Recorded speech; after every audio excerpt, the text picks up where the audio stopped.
5, 4, 3, 2, 1, close the door. Halo semua. Pada podcast kali ini saya bersama Padre Franken sebagai saksi hidup di mana berdirinya Gereja Katedral Kristus Raja Tanjung Karang ini. Di mana gereja ini adalah saksi hidup dan kelahiran saya di keuskupan ini. Banyak pertanyaan yang ada di benak saya akan peninggalan sejarah yang akan saya tanyakan kepada Padre Franken. Padre, pertanyaan pertama saya adalah kira-kira pada tahun berapa penanaman batu pertama Gereja Katedral Kristus Raja Tanjung Karang ini? Saya lupa sebenarnya Mikael akan peletakan batu pertama Gereja Katedral Kristus Raja Tanjung Karang ini.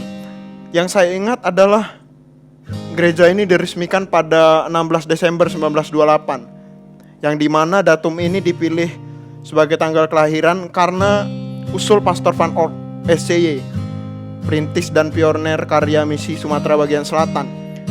Ia mendirikan gereja pertama kali di Tanjung Karang untuk persembahannya kepada Tuhan Yesus Kristus, Raja semesta alam.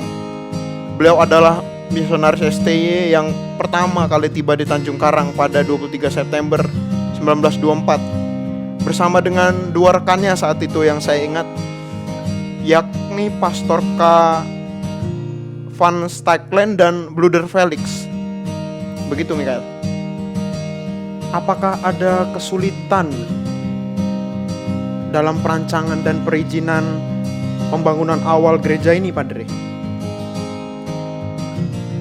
Baik, pada saat itu tidak terlalu sulit sebenarnya Mikael untuk membuat perjanjian berdirinya gereja di wilayah Indonesia, karena saat itu wewenang utama dipegang oleh pihak Belanda yang sebagian besar adalah umat Katolik.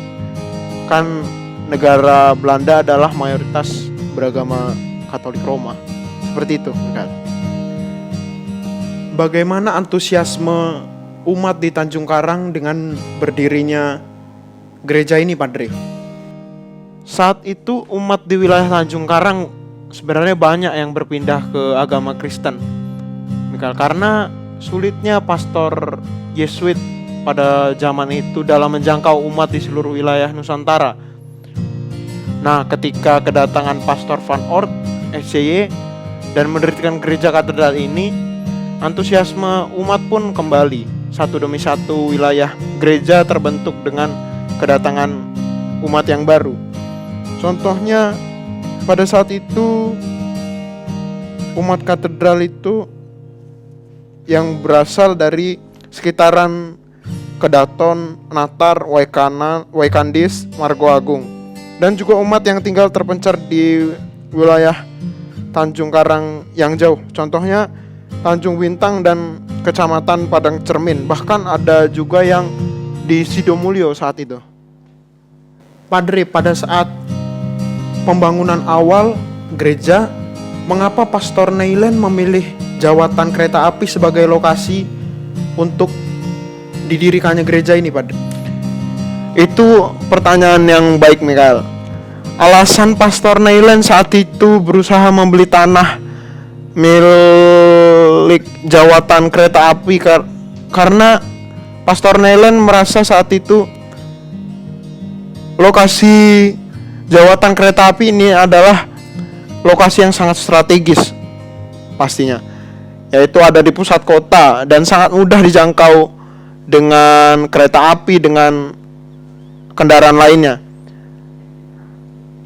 Akibat hal itu tentunya pewartaan akan lebih mudah dilakukan kalau menempati tempat yang strategis dan mudah dijangkau oleh umat. Seperti itu.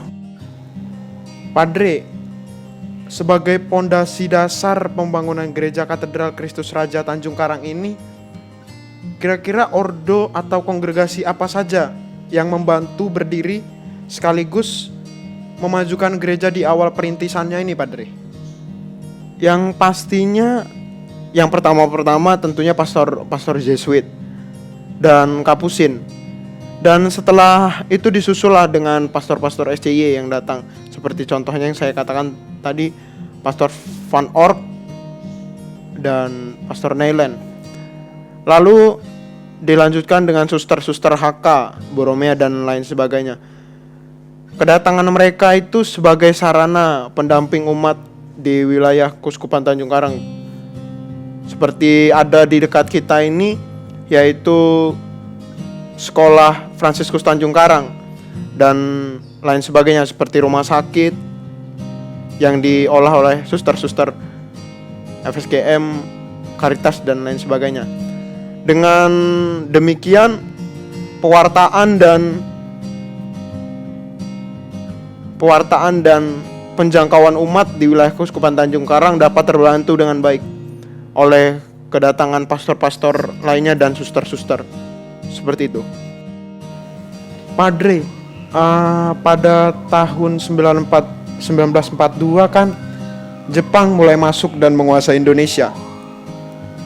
Tahun tersebut bisa dikatakan adalah masa-masa di mana mulai berkembangnya umat Katolik di Lampung, khususnya di Gereja Katedral Kristus Raja Tanjung Karang ini. Kira-kira apa saja sih suka duka yang dialami para pastor dan suster dalam menghadapi itulah masa kelam gereja pada masa itu, Mikael. Kedatangan Dai Nippon pada 8 Maret 1942 membuat gereja sangat terpukul. Saat pendudukan itu, pastor-pastor diberlakukan layaknya budak bersama masyarakat lainnya. Dipekerjakan sebagai kuli di pabrik es saat itu, di daerah Teluk Betung. Dan pekerjaan lainnya yang dipaksa oleh pihak Jepang. Sementara suster-suster yang berkebangsaan Jerman dibebaskan karena saat itu Jerman adalah sekutu Jepang. Tetapi tak lama setelah penawanan di Teluk Betung, beberapa masyarakat yang diantaranya adalah pastor dan suster dipindahkan kembali ke Tanjung Karang. Dengan demikian hal tersebut dapat menguntungkan umat karena mereka dapat mengunjungi panutannya yaitu pastor dan para suster di satu tempat. Karena semua hal tersebut kehidupan gereja memasuki babak yang sangat berat. Karena umat-umat dipaksa untuk beribadat dan berdoa bersama dengan sembunyi-sembunyi karena takut pihak Jepang melihat. Karena saat itu agama Katolik adalah agama yang dibawa oleh pihak Belanda, di mana pihak Belanda adalah lawan mereka pada saat Perang Dunia Kedua. Yang lebih parahnya lagi pada zaman itu adalah arsip-arsip yang menjadi identitas gereja menjadi sasaran Jepang. Seperti arsip baptis, permandian tentunya sangat penting bagi gereja. Tetapi seperti yang dikatakan orang tua pada zaman itu, yaitu pendudukan Jepang di Indonesia hanyalah seumur jagung. Tidak lama kemudian, setelah Hiroshima dan Nagasaki dibom oleh Amerika, Jepang menyerahkan kekuasaannya, atau bisa dikatakan waktu itu vacuum of power. Maka pihak Indonesia, pemuda-pemuda Indonesia memerdekakan Indonesia, dan itulah babak baru Gereja Katedral Kristus Raja Tanjung Karang ini. Seperti itu, Mikael. Kalau boleh tahu, Padre, siapakah pastor-pastor yang pernah berkarya di Gereja Katedral Kristus Raja Tanjung Karang ini, Padre? Waduh, yang saya ketahui untuk ini hingga tahun 2003 ya, ada 38 pastor, tetapi saya tidak mengingat semuanya, tapi akan saya letakkan di bawah ini ya. Padre, sebagai saksi hidup berdirinya Gereja Katedral Kristus Raja Tanjung Karang ini, kira-kira harapan Padre ke depannya untuk perkembangan umat Katolik di Kuskupan ini apa saja, Padre? Seperti yang dikatakan Soekarno pada zaman itu, berikanlah aku 10 pemuda, maka akan kuguncang dunia. Saya akan memberikan pesan untuk generasi-generasi pada zamanmu, Mikael.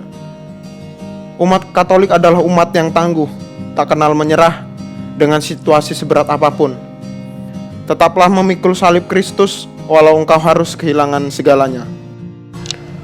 Baik, terima kasih Padre Franken atas kesempatannya untuk saya wawancarai pada siang hari ini. Sungguh banyak ilmu yang saya dapatkan dari wawancara bersama Padre.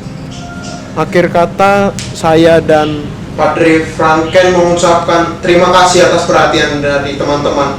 Satu kata yang perlu kalian ingat adalah jas merah. Jangan sekali-sekali melupakan sejarah.